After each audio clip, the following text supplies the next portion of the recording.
तो खत्म हो गया, चलो अब घर चलते हैं।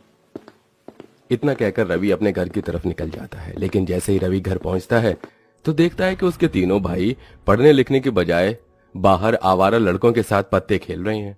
यह देख रवि को बहुत गुस्सा आता है और वो उन तीनों को डांटने लगता है। कितनी बार कहा है तुम लोगों से कि अपने आवारा दोस्तों का साथ छोड़ दो, लेकिन तुम तीनों मानते ही नहीं हो। रवि अपने तीनों भाइयों की बहुत पिटाई करता है, उन्हें घर में बंद करके बाहर चला जाता है कि तभी उसे उसके पड़ोस में रहने वाले चाचा मिलते हैं। अरे रवि बेटा, अपने भाइयों पर इस तरह गुस्सा करना बिल्कुल भी ठीक नहीं है। अगर गुस्सा न करूं तो क्या करूं, आप भी बताइए। मैं तो काम पर चला जाता हूं, पीछे ये तीनों दिन भर घर में क्या करते हैं मुझे कैसे पता होगा। मेरी बात मान, जितनी जल्दी हो सके उतनी जल्दी शादी कर ले। शादी के बाद जब तेरी पत्नी आएगी तो अपने तीनों देवर को अच्छे से संभाल लेगी। रवि के माता पिता की मृत्यु बचपन में ही हो गई थी, जिसके चलते रवि ने ही अपने छोटे भाइयों को मेहनत मजदूरी करके पाला था। लेकिन अपने भाइयों की फिक्र की वजह से रवि परेशान रहता था।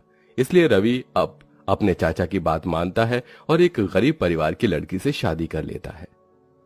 अंकित, अगले हफ्ते से तुम्हारी परीक्षा है और तुम पढ़ने की बजाय यहाँ पर दोस्तों के साथ खेल रहे हो। चलो चलकर पढ़ाई करो। भाभी, मेरा अभी पढ़ाई करने का बिल्कुल मन नहीं कर रहा है, मैं थोड़ी देर में पढ़ाई कर लूंगा। अगर तुम अभी पढ़ाई करने के लिए नहीं गए ना तो मैं तुम्हारे भैया से शिकायत कर दूंगी। अपनी भाभी की बात सुन डर के मारे अंकित घर जाकर पढ़ाई करने लगता है।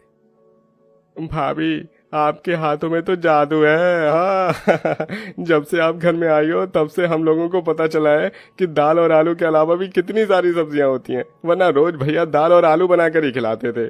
अच्छा, लेकिन अब मैं आ गई हूँ ना, अब जो मेरे प्यारे प्यारे देवर खाना चाहेंगे मैं उनके लिए वो बनाऊंगी। आंचल तीनों छोटे देवरों को बिल्कुल अपने बच्चों की तरह प्यार करती थी, उनकी छोटी बड़ी चीज का काफी अच्छे से ध्यान रखती थी। अरे, अब इस पंखे को क्या हुआ? ये पहले ही इतना धीरे धीरे चलता था और अब तो ये चलना ही बंद हो गया।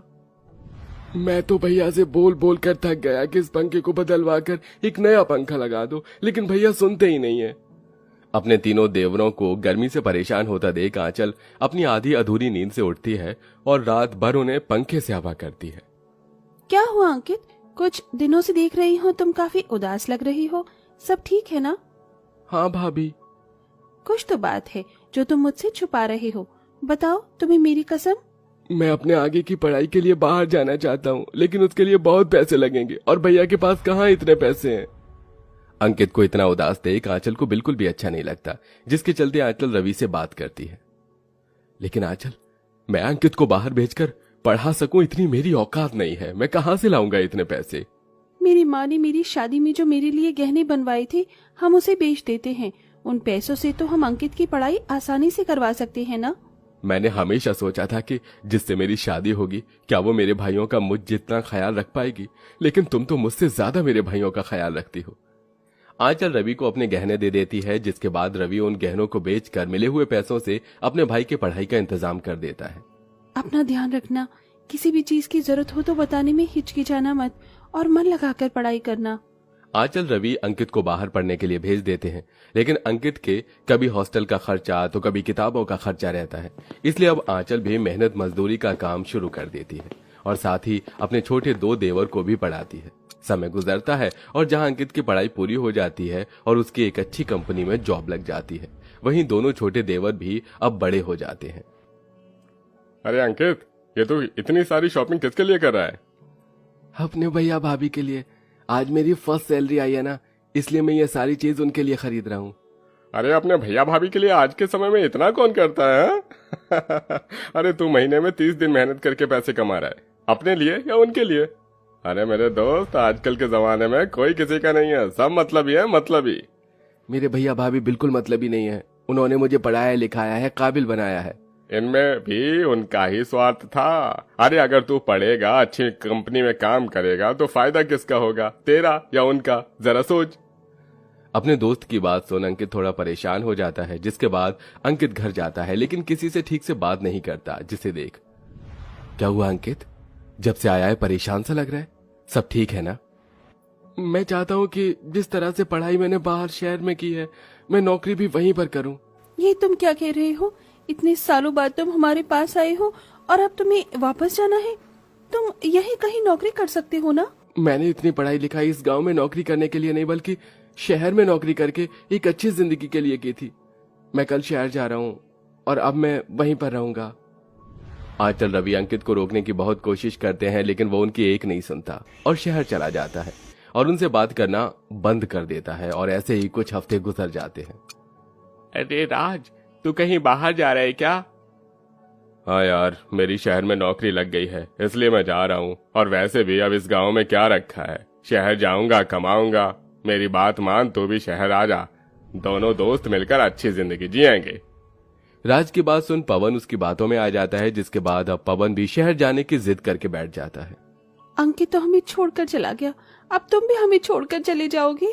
क्या आप चाहती हैं मैं इस गांव में मजदूरी करूं? भाभी, मुझे अपनी जिंदगी जीनी है और मैं शहर जाऊंगा।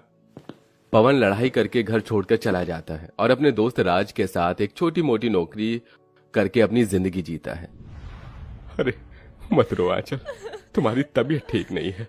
अगर ऐसे ही रोगी तो तबीयत और खराब हो जाएगी। मेरे देवरों को क्या हो गया? वो ये कैसे कर सकते हैं? मैं कह रही हूँ आपसे, किसी की नजर लग गई है उनको, वो ऐसा नहीं कर सकते। जैसे तैसे करके आंचल खुद को संभालती है और ऐसे ही कुछ दिन गुजर जाते हैं। नकुल, जरा चीनी ले आओ, चाय बनानी है। मैं आपका कोई नौकर नहीं हूँ, समझिए आप, जो आपकी कही हर बात मानूं। अरे अपनी भाभी से बात करने की तमीज भूल गए क्या? तुम भी अंकित पवन की तरह बन गए हो। हाँ, वो अपनी जिंदगी जीने के लिए चले गए, लेकिन मैं यहाँ अपनी जिंदगी बर्बाद नहीं करूंगा। मैं भी जा रहा हूँ आप लोगों को छोड़कर। पवन भी आंचल रवि को छोड़कर चला जाता है, जिसके बाद वो लोग अकेले रह जाते हैं। अब आंचल खुद को संभाल नहीं पाती और काफी ज्यादा बीमार पड़ जाती है। अरे तुम्हारी तो सारी दवाइयां खत्म हो गई और अब तो पैसे भी नहीं है। मेरी दवाई अंकित, नकुल और पवन है। जब तक वो नहीं आ जाते मैं ठीक नहीं हो सकती। जहां दोनों भैया भाभी बीमार बेबस होकर उन तीनों को याद करते हुए रोज मर मर के जी रहे थे, वहीं तीनों भाई शहर में ऐशो आराम से अपनी जिंदगी जीते हैं। लेकिन कहते हैं ना, आप जैसा करोगे वैसा फल आपको मिलता है। ऐसा ही कुछ अब इन तीनों के साथ होता है। राज, तू बस इस महीने घर का किराया दे दे। अरे 2 महीने से घर का किराया दे रहा हूँ। देख, अगर तूने इस महीने का किराया नहीं दिया तो तू कहीं और घर ले ले, समझा? नकुल की नौकरी चली गई थी, जिसके चलते उसके पास पैसे नहीं थे। वहीं दूसरी तरफ, सॉरी सर, मैं आगे से ध्यान रखूंगा। अरे निकल जाओ यहाँ से, और कल से काम पर आने की कोई जरूरत नहीं है। रोज रोज की तुम्हारी गलतियां मुझसे बर्दाश्त नहीं होती। पवन जिस जगह काम करता था उस जगह से उसे उसका बॉस काम से निकाल देता है, जिसके बाद पवन के लाले पड़ने लगते हैं। वहीं अंकित, अरे चाचा जी, आप शहर में क्या कर रहे हैं? अरे कुछ काम था तो इसलिए आ गया।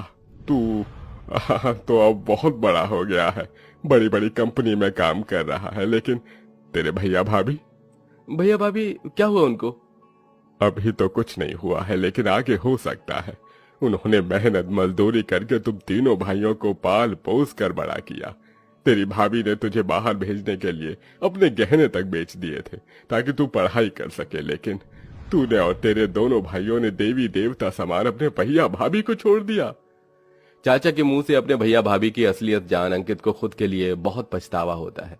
वहीं पवन नकुल को भी ठोकर लग जाती है, जिससे वो दोनों सुधर जाते हैं और अब तीनों देवर अपनी भाभी और भैया से माफी मांगने के लिए घर जाते हैं, जहां वो तीनों देखते हैं कि कैसे उनके भैया भाभी बीमार भूखे प्यासे तड़प रहे हैं।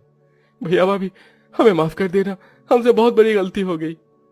अंकित, नकुल, पवन, मैं जानती थी कि मेरे देवर जरूर आएंगे। आप लोगों ने हमारे लिए इतनी मेहनत की, हमें पढ़ा लिखा कर काबिल बनाया, और हम लोग ही दूसरों के बहकावे में आ गए और आप लोगों से रिश्ता तोड़ दिया। हम तो आपकी माफी के लायक भी नहीं हैं। ऐसा मत कहो, हम लोग तुमसे कभी नाराज नहीं थे। हम जानते थे तुम बस भटक गए हो और एक दिन वापस जरूर आओगे। आंचल रवि उन तीनों को माफ कर देते हैं, जिसके बाद वो तीनों सबसे पहले अपने भैया भाभी का अच्छे से इलाज करते हैं और अपनी मेहनत से उनके लिए बड़ा सा घर तैयार करते हैं। और अब वो तीनों अपने भैया भाभी के साथ हंसी खुशी रहते हैं।